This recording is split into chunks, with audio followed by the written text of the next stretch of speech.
Cold calling probates is basically speed dating with a ton of rejection.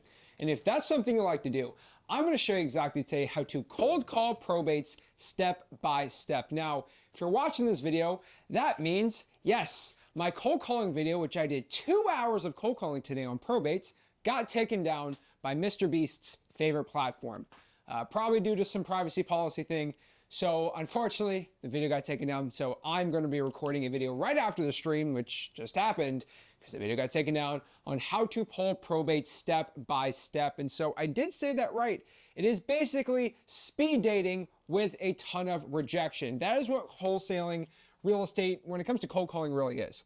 So we're going to do seller 1, seller 2, seller 3, seller 4, and seller 5. Okay, we got 5 eligible bachelorettes right there. And what you're going to do is you're going to get this list of people that are inheriting properties. You know, that sounds fun at that sounds a fun thing to say at a party. Hey, what do you do for a living? I call people whose family members died, and I try to write the contract and sell it, you know, to a cash buyer for a profit. Trust me, try it on the ladies next time. It works really well. But that's basically what you do. So what you're going to do is you are going to call the first eligible person, like speed dating, say, hey, do you want to sell? They're either going to say, yes, I want to sell the house, or no. Most likely no. Most likely no. Most likely no. Most likely no. But if you keep asking, you know, I got some buddies in college that once told me, it's all a numbers game, Zach. And they're not wrong.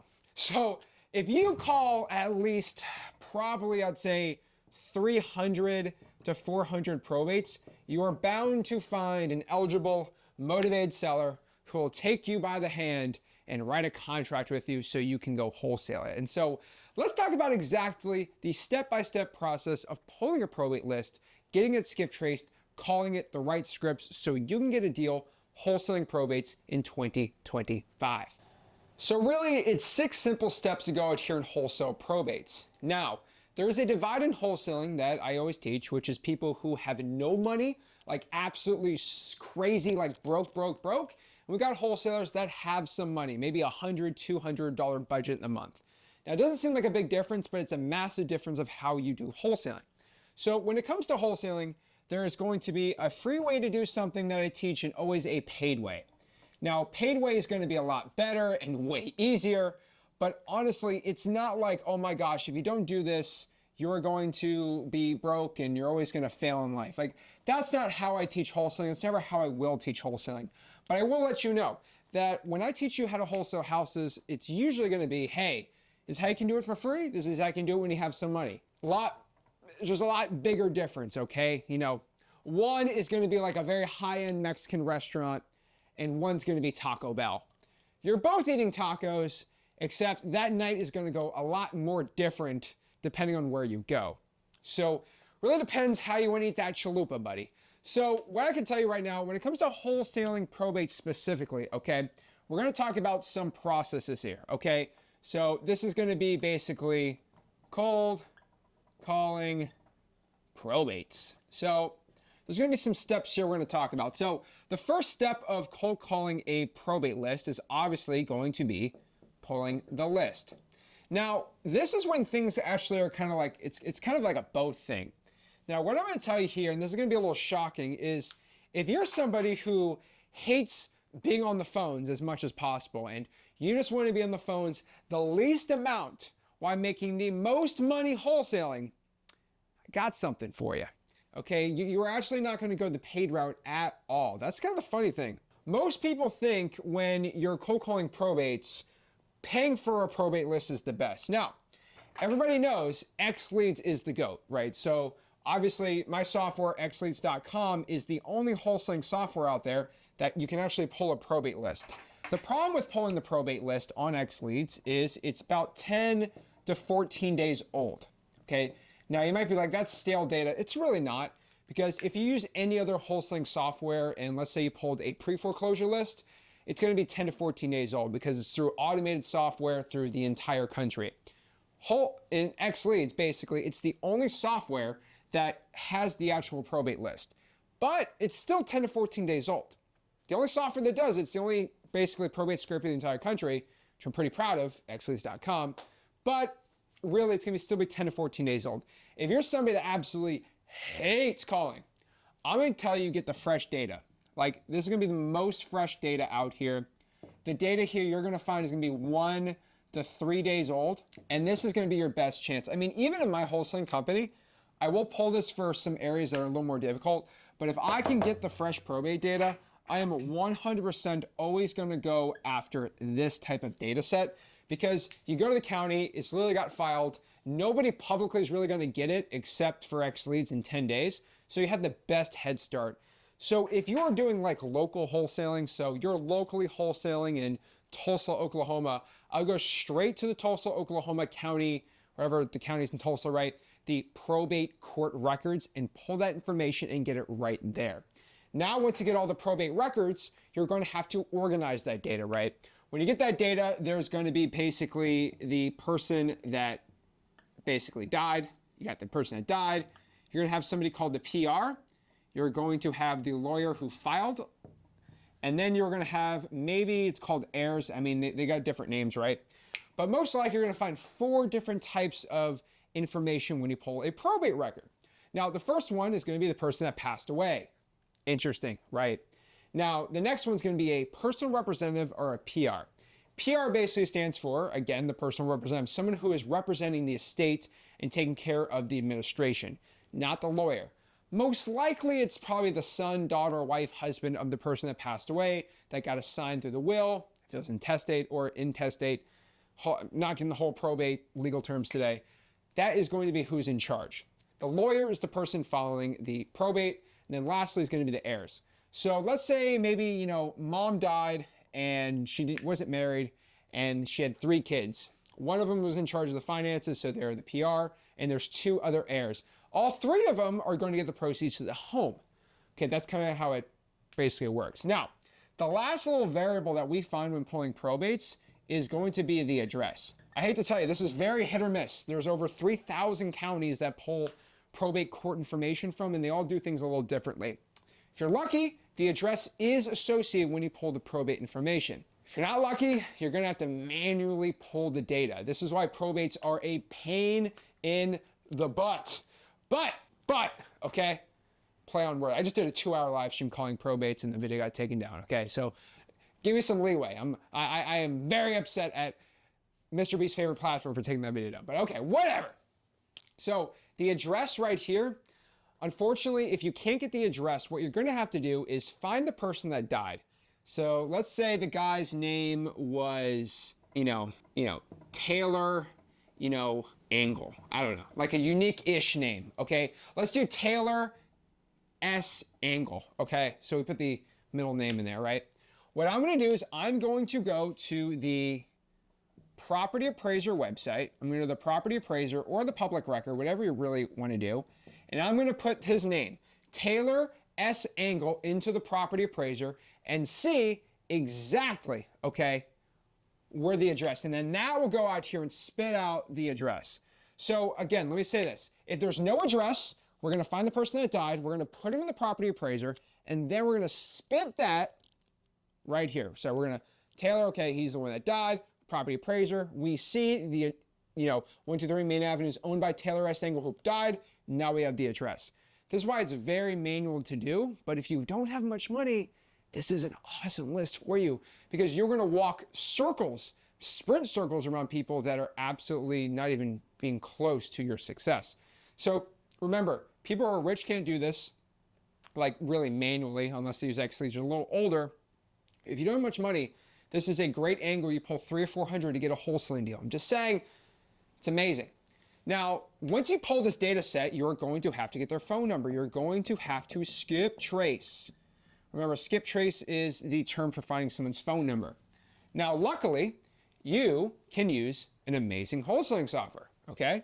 My favorite wholesaling software for getting anybody's phone number is xleads.com.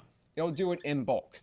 Now, another amazing free software, which I really love, number 1 is going to be truepeoplesearch.com. So truepeoplesearch.com. Another one is called cyberbackgroundchecks.com. Okay? So truepeoplesearch.com and cyberbackgroundchecks.com. Now, the most important part here is, let's say the PR's name was, let's do this one. Let's call him a Taylor Angle. So let's call him Ed Angle. Okay. So most likely what you're going to find is when you pull this list and you got all the addresses, let's say, right? You have like 100 properties. You're going to go out here and individually, if you have no money, you're going to go to truepeoplesearch.com. You're going to go to cyberbackgroundchecks.com, and you're going to pop in the address, see Taylor Angle, go to relatives, find Ed Angle, and then boom, you got his phone number, put it into a spreadsheet. The easier way to do it is just get all the addresses, import it into xleads.com, and then go to the contacts 2 or contacts 3. And what you're going to do here, and this is very important, is you're going to get a list of, let's say, if you're using xleads, right, of about 100 properties, right? So 1, 2, 3, 4, right? And it's like, Ed Jones, Sarah Smith, John B. Jones. I don't know. Why do I have 2 Joneses in here? And then Zach, bam, I don't know, whatever, right? And so this is the person, and this is like the address, 123 111 676, and then 611, right? These are the addresses, right? So we got name, address, and then we got the PR's name, right? So it might be Toby, it might be Sarah. There's 2 Sarahs, she calls Sarah Jr., right? Then you got basically, we're gonna put Tyler, and then we'll put like Donald, right? So it's like, okay, if I go import all this info into xleads, it's gonna pop up contact 1 and then contact 2. So what you're gonna do is you're gonna skip trace in the xleads. Now this is how probates work really well. Now, very important here, we're gonna go to xleads and we're gonna throw that into ChatGPT, that exported information. And we're gonna ask ChatGPT, so here is the probate list and the skip trace list from xleads. Pull the PR number and info as phone number 1. And so basically what it's doing is when you pull the list of all 100 probates into xleads, it's going to spit it out, skip trace it like that. Unfortunately, when you get the data set, contact 1 is going to be the person that died. Have you ever tried to call a dead guy? It doesn't work. So unfortunately, you can't do that. But what you can do is ask AI, hey, can you go out here and read the PR data set, and then PR, okay, so the PR does pop up in the skip trace record, move them over to phone number 1, so when I call them, I have the best chance of getting the answer. That is exactly how you use ChatGPT with xleads to get it done. Now, you can also do it manually. It's a lot more work doing that than using ChatGPT, but it is a way to skip trace the correct way. xleads, you get 25,000 skip trace records included for just $97 a month, which is pretty gangster. So pretty awesome. You can do it from there. Now, going back out here, if you look at number 3, which is the dialer. So what kind of dialer can you use if you don't have any money? No problem. You can either use Google Voice to your personal cell. I prefer use Google Voice, again, because you kind of get your own protected number, and then you can just use the xleads dialer. It's gonna be the best thing you can do here. So xlead dialer comes out to probably roughly 30, 40 bucks a month, basically on your usage. So if you're calling like 7 hours a day, it might be 40 bucks, 50 bucks. If you're using it later, it's gonna be like 20 or 30. It's based on how much you use. So that's the best part about it. Now, Google Voice is free, so you can call people absolutely for free. That's how I'd be calling probates if I had no money. And then from there, you're gonna have your script. So the script is gonna be done pretty much the same thing. Now, it's my standard cold calling script I've always done. So again, the first question is gonna be, hello, are you the owner of, the address? And then the second question is, are you interested? And that's the point. Again, one of the worst possible things you can do when cold calling a probate seller is saying, hey, I just saw your dad died. Can I buy the house? Like, that is one of the worst possible things you can ever do when cold calling these sellers. What you should do is have a little bit more empathy, which is like, hey, like, if you're not comfortable talking about this or even wanting to sell, like, I'm gonna give you a clear out, so just in case it gets weird, okay? So again, it's gonna be really simple. Hey, are you the owner of 123 Main Street? Hey, is this the owner of 123 Main Avenue? Yeah, what do you want? Hey, just seeing if you were interested in selling your property. Simple as that. No need to complicate it. Then from there, if they say yes, you're going to go into MCTP, which stands for motivation, condition, time frame, and price. And then you either try to close them if you want, but most likely you're going to get a call back and then go out here and set the appointment and get the offer and get the closing. Really depends. But remember, MCTP stands for motivation, condition, time frame, and price. Get it closed, call them back, get an appointment set, give them an offer, and get a cold call deal from wholesaling the probate list. So guys, that's how you wholesale probates when it comes to cold calling them. Remember, you pull the list, you skip trace them, use the dialer, get the script, get the deal. Simple as that. So I was doing it live, can't do it live anymore. So this is exactly how you cold call the probates step by step. So guys, if you got any value from this video, do me a favor, make sure you smash that like button, subscribe. I'll see you soon. This is Zach signing out. Have a blessed one.